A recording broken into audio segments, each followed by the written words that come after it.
भारत को स्वतंत्रता मिलती है 1947। इस दिन भारत हो जाता है आजाद। लेकिन क्या हो अगर मैं आपसे कहूं कि भारत को आजादी 1857 में ही मिल जाती।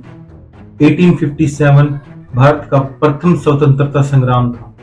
चलिए देखते हैं कैसे। 1857 इस समय अंग्रेजों के शासन को करीब 100 साल पूरे हो जाते हैं, लेकिन इन्हीं 100 सालों के दौरान समय समय पर अंग्रेजों के विरोध में अनेक विद्रोह देखने को मिलते हैं। इन विद्रोह के कारण थे अंग्रेजों द्वारा की जा रही भारत का शोषण, जैसे कि इकोनॉमिकल, रिलीजियस, पॉलिटिकल, अलग अलग तरीके से भारत का शोषण कर रहे थे, जिसके विरोध में ये विद्रोह किया गया। उनके इस रवैये से लोग बड़े ही परेशान हो चुके थे, जैसे कि लैप्स की नीति, लैंड रेवेन्यू सिस्टम और सहायक संधि। अंग्रेज भारत को लूटते रहे और भारत का सारा सोना इंग्लैंड में जमा होता रहा। कभी सोने की चिड़िया कहा जाने वाला भारत, जिसे अंग्रेजों ने लूटा, आज वही कहते हैं कि इस पूरी दुनिया को हमने क्या कुछ नहीं दिया। चलिए बात करते हैं 1857 के पीछे के रिवोल्ट के कारणों की। आपने एक कारण तो हमेशा सुना होगा, जो कि है चर्बी वाले कारतूस। दरअसल ये बात ठीक भी है। 1856 में भारतीय सेना को एनफील्ड राइफल दी जाती है। खबर फैलती है कि इन एनफील्ड राइफल्स में चर्बी का यूज किया गया है। इसका परिणाम ये हुआ कि 29 मार्च 1857 को बैरकपुर छावनी के एक सैनिक मंगल पांडे ने इन कारतूसों को यूज करने से मना कर दिया। कारण ये था क्योंकि इसमें चर्बी यूज होती थी, और चर्बी भी गाय व सुअर की होती है। जैसे कि आप सभी जानते हो कि हिंदू धर्म में गाय को पवित्र माना जाता है। इसका परिणाम ये हुआ कि मंगल पांडे ने लेफ्टिनेंट बाग और मेजर ह्यूरोज को गोली मारकर हत्या कर दी, जिसके कारण मंगल पांडे को 8 अप्रैल 1957 को फांसी दे दी जाती है। ये तो हुआ उस समय का तत्कालिक कारण, लेकिन इसके अलावा कुछ और भी कारण थे, जिसमें से एक था राजनीतिक कारण, जिसमें कि 1757 की प्लासी की लड़ाई, 1764 का बक्सर का युद्ध, उसके अलावा मराठों से लड़ाई, मैसूर की लड़ाई, ये कुछ उस समय के तत्कालिक कारण थे। इसके अलावा अंग्रेजों की लैंड रेवेन्यू सिस्टम में, और सबसे मेन वेलेस्ली की सहायक संधि, जिसके अंतर्गत उसने हैदराबाद, अवध, कर्नाटक, तंजौर, मैसूर, मराठा, जोधपुर, उदयपुर, बूंदी, कोटा पर आधिपत्य स्थापित कर लेता है। अब समय आता है 1848 का। गवर्नर जनरल बनता है डलहौजी, जिसने की कईयों पे कुशासन का आरोप लगाकर और कईयों पर दत्तक पुत्र से रिलेटेड आरोप लगाकर झांसी, सातारा, नागपुर, जयपुर, संबलपुर, बगात, पंजाब, अवध को अपने आधिपत्य में कर लेता है। इसे देखते हुए प्रसिद्ध इतिहासकार लुडलो ने लिखा है कि निश्चय ही भारत में कोई ऐसी स्त्री या बच्चा था जो हमारी इस विलयकरण की नीति के कारण हमारा शत्रु न हो। वहीं पे कंपनी ने पहली ट्रेन 1853 में मुंबई से ठाणे चलाई। अब कुछ लोग कहेंगे कि देखिए अंग्रेज कितने अच्छे थे, उन्होंने इंडिया में ट्रेन चलाई, लेकिन ऐसा कुछ नहीं है। उन्होंने ट्रेन चलाई थी अपनी सुविधा के लिए। सुविधा जैसे कि कोयला इकट्ठा करना और जल्दी से जल्दी, ज्यादा से ज्यादा इंफॉर्मेशन गैदर करना। इससे एक चीज और हुई कि उस समय के जो भारतीय रूढ़िवादी लोग थे, उनको बड़ा ही परेशानी का सामना करना पड़ा, क्योंकि उस समय उच्च वर्ग और नीचे वर्ग के लोगों को एक साथ ही एक ही डब्बे में एक स्थान पर सफर करना होता था, जो कि उनको बिल्कुल भी पसंद नहीं था। इसमें एक अफवाह और फैलती है कि जो अंग्रेज हैं वो उन भारतीयों का धर्म परिवर्तन करना चाहते हैं, और जो ऐसा नहीं करेगा उसको ट्रेन के आगे फेंक दिया जाएगा। देखिए, भारत में ये पहला विदेशी आक्रमण नहीं था। इससे पहले भी शक, कुषाण, हुण, तुर्क, मुगलों ने लगातार भारत पे आक्रमण किए और शासन भी किया, लेकिन उनमें और अंग्रेजों में फर्क इतना था कि वो जो धन कमाते थे वो भारत में ही कमाते थे और भारत में ही यूज करते थे। लेकिन अंग्रेज भारत से धन तो कमाते थे, लेकिन उसको इंग्लैंड भेज दिया जाता था, और कंपनी का संचालक इंग्लैंड में बैठा हुआ ही भारतीयों के लिए नीतियां बनाता, जो कि मोस्टली भारतीयों के विरोध में ही होती थी। वहीं पे सेना में भारतीयों को ज्यादा से ज्यादा सूबेदार और पब्लिक सर्विसेज में सतार ए अमीन की पोस्ट ही मिल पाती थी। भारतीय जानते थे कि वो कितना ही डेडिकेशन दिखा ले, कितने ही मेहनत कर ले, कितने अंग्रेजों के वफादार रहे, लेकिन उनकी पोस्ट कभी भी अंग्रेजों से ऊपर नहीं जा सकती। भारतीय ये बिल्कुल भी बर्दाश्त नहीं कर सकते थे कि योग्य होते हुए भी वे उच्च पदों से वंचित रहे। इसी को देखते हुए थॉमस मुनरो कहते हैं कि विदेशी विजेताओं ने भारतीयों पर बहुत अत्याचार किए हैं, लेकिन उनमें से किसी ने भी इन्हें इतना नीचा नहीं माना जितना हम मानते हैं। इसके अलावा अंग्रेज यहाँ से कच्चा माल कम दामों पर खरीदते और इंग्लैंड जाके उन्हें अच्छे दाम पर बेच देते, जिससे कि भारत के छोटे उद्योग जो हैं वो खत्म होने की कगार पे आ गए थे। इसके अलावा अंग्रेजों का लैंड रेवेन्यू सिस्टम यानी कि स्थायी बंदोबस्त, महलवाड़ी और रैयतवाड़ी। स्थायी बंदोबस्त में वो क्या करते थे कि कृषकों से भूमि छीन कर जमींदारों को दे दी जाती थी।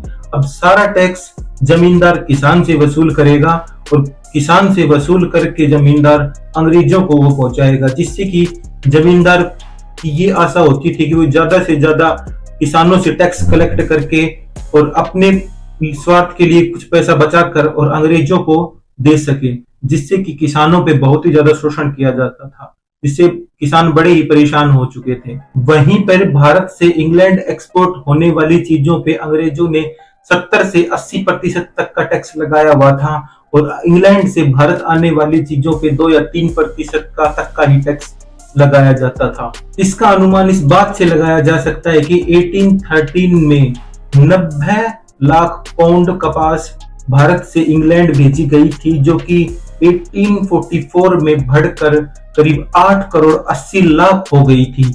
इसका कारण ये था 1813 का चार्टर एक्ट, जिसमें कंपनी के एकाधिकार को समाप्त कर दिया गया और सभी के लिए खुले व्यापार की शुरुआत कर दी गई। इसके अलावा जो अंग्रेज थे वो भारतीयों को काले, असभ्य और बर्बर समझते थे। इसी को देखते हुए कलकत्ता के मजिस्ट्रेट लिखता है कि प्रत्येक भारतीय व्यक्ति, चाहे उसकी कोई भी पदवी हो, गलियों में अंग्रेज साहब को सलाम करने के लिए मजबूर किया जाए और अगर वो गाड़ी से ट्रेवल कर रहा है तो उतर कर खड़ा हो जाए तब तक के लिए जब तक कि अंग्रेज अधिकारी गुजर न जाए। इसके अलावा हर 1000 भारतीय सैनिकों पर 2 या 3 ही अंग्रेज सैनिक होते थे और उन पर अपने आदेश वही लोग थोपते थे।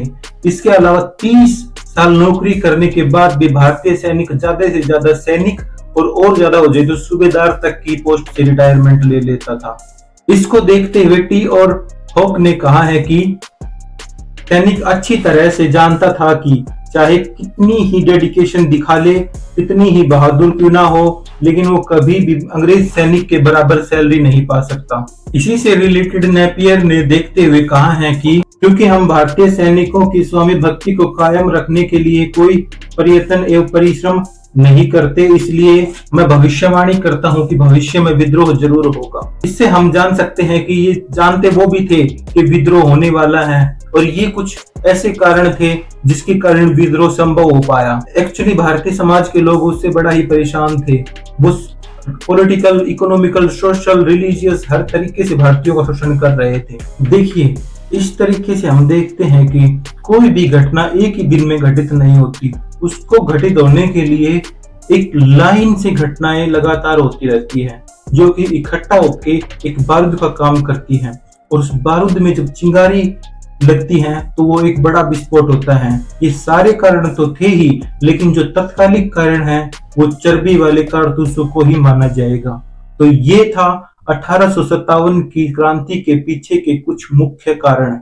इसके बाद इस विद्रोह की शुरुआत 10 मई को मेरठ से होती है, जो कि 11 मई को मेरठ की छावनी के सैनिक दिल्ली पहुंच जाते हैं और अपना नेता बहादुर शाह जफर सेकंड को चुनते हैं। वो इसलिए चुनते हैं क्योंकि उस समय मुगल बादशाह को बड़ा ही आदर की दृष्टि से देखा जाता था। इसके बाद इस विद्रोह ने अपनी चपेट में कानपुर, लखनऊ, बरेली, जगदीशपुर, झांसी, अलीगढ़, रुहेलखंड, इलाहाबाद, ग्वालियर को ले लिया। इस पर नाना साहिब ने अंग्रेजों को चुनौती देते हुए कहा कि चाहे मुझे मार दिया जाए, कैद कर दिया जाए या फांसी लटका दिया जाए, जब तक मेरे प्राण रहेंगे अंग्रेजों से मेरी ऐसे ही लड़ाई जारी रहेगी। इस क्रांति का प्रतीक कमल और रोटी को चुना गया। कमल को हर एक सैनिक छावनी में पहुंचाया गया और रोटी को हर एक चौकीदार एक गांव से दूसरे गांव तक पहुंचाता था। 1857 की क्रांति में जिन जिन रियासतों ने भाग लिया वो इस प्रकार थी, जैसे कि दिल्ली से बहादुर शाह जफर, झांसी से रानी लक्ष्मीबाई और लखनऊ से बेगम हजरत महल, जगदीशपुर से कुंवर सिंह, फैजाबाद से मौलवी अहमदुल्ला, इलाहाबाद से लियाकत अली, बरेली से खान बहादुर, असम से मनीराम दत्त। ये सब थे जिन्होंने विद्रोह में भाग लिया और अंग्रेजों के खिलाफ एकजुट होकर लड़ाई लड़ी। लेकिन एकजुट से मतलब ये नहीं है कि पूरा देश ही एकजुट हो गया था। कुछ कुछ रियासतें ऐसी भी थी जिन्होंने अंग्रेजों का साथ दिया। एक्चुअली इस विद्रोह के विफल होने का एक कारण, महत्वपूर्ण कारण कह सकते हैं, वो यही है कि भारत की रियासतों में एकता नहीं थी और वो अलग अलग होकर अपने स्वार्थों के लिए लड़ रहे थे, न कि भारत की एकता के लिए लड़ रहे थे। ये था 1857 की क्रांति के पीछे के कुछ कारण। अगली वीडियो में हम देखेंगे कि कैसे अनेक विद्रोहियों ने अंग्रेजों के खिलाफ विद्रोह किया और अंग्रेजों द्वारा उसका कैसे दमन किया गया। तब तक के लिए धन्यवाद।